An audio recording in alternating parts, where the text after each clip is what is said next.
Hello everyone. To close out Men's Mental Health Month, let's talk about several things that will improve your condition. First up, touch grass. I know that exercise can be difficult, but the fresh air really helps lift the mood. It also has other side benefits, including meeting people in real life and not breathing in the air of the house. You may argue that opening the window will give you fresh air, but you don't get the change of scenery. I would also recommend going to the gym if you enjoy that, but don't do it because you want to impress people. Do it because it makes you happy. Next up, cut the junk food. I know everyone is going to argue that fast food gives you a dopamine hit, but try to supplement dopamine with other things because dopamine will give you an instant hit, like sugar. But it's not long lasting and you'll need something else after that.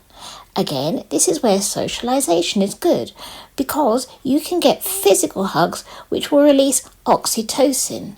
That hangs around longer than dopamine. Sugar is a painkiller, which is very good if you have problems like mine, but you don't want to make it a constant thing because then you'll end up overweight, which will put more pressure on your joints, and then you will end up in pain all over again. I will say it's good relief for headaches, but maybe not chocolate because of the caffeine. Third, I would suggest getting to bed early and sticking to your sleep routine. This one, I believe, is probably the hardest because we game and the blue light affects our sleep. We drink caffeine through the day, which affects our sleep. We also give in to peer pressure, which can affect how we socialise. Because if all your friends are going out, you're going to want to do it too. But if you need to get your sleep pattern back on track, tell them. Don't start a sleep debt collection agency because eventually they will come. Then you will end up falling asleep at the most unfortunate times. Or if you're not falling asleep, you're forgetting things. And that would be very dangerous if you're driving or trying to cross the road. Of all of them, I think this is the most important. Fourth, like with caffeine, I would say cut the booze because again, it's a depressant and it will make you tired, and if you drink too much, it will affect your body in the long run. Fifth, do something for you. A lot of people don't have time for hobbies anymore because they're so busy or they're so tired. But do something that makes you happy, not because it's supposed to make your life better, but just because you enjoy it. For example, if you're not a big fan of painting, but you want to experiment with throwing paint at the wall, get yourself some paper, stick it on the door, put some paper down, and happy splashing. One recommendation I have for finding your hobby is to think about things that you had to give up when you were growing up that you really enjoyed doing, things that you became too busy for, and start there. I had a brain operation which made me forget how to write imaginatively. So this is my challenge and maybe it will help me picture things as well. I know that the ability to picture has to be in there because I can see things in my dreams, just not when I wake up. Sixth, I would recommend tapping out for a bit.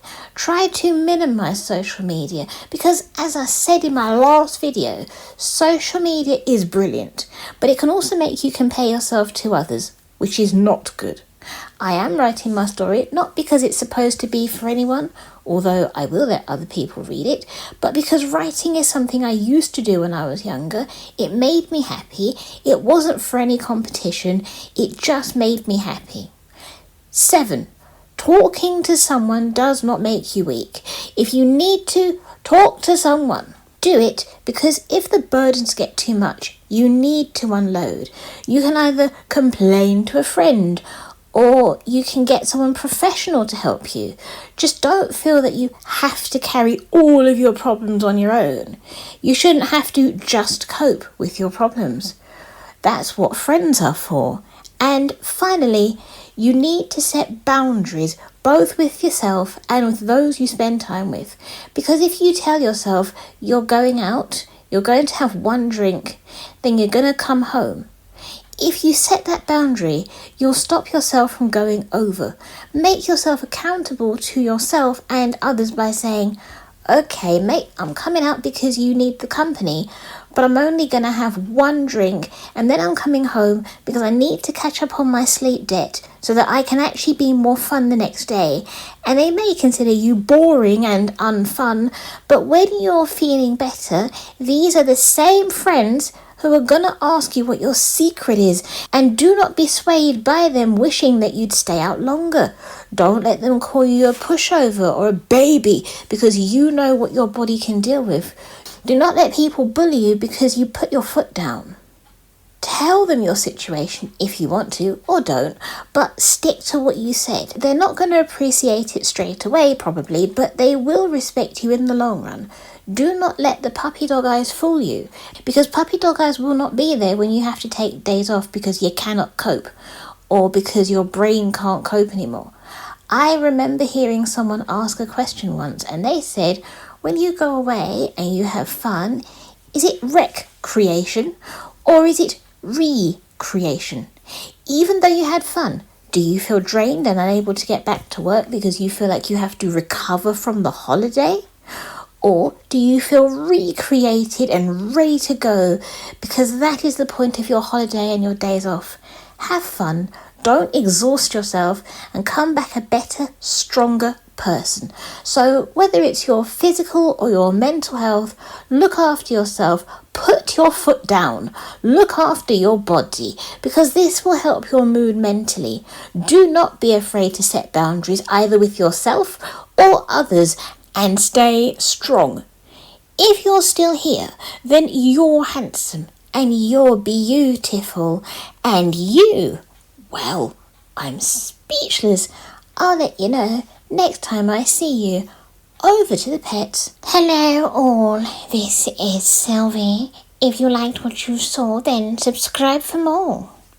Hey everyone, my name's Bonjo. If you enjoyed yourself, then give it a thumbs up and share it with all your friends. Hi everybody, I'm Jack, and if you had fun, then comment down below and let my mum know when the last time you did something for yourself was.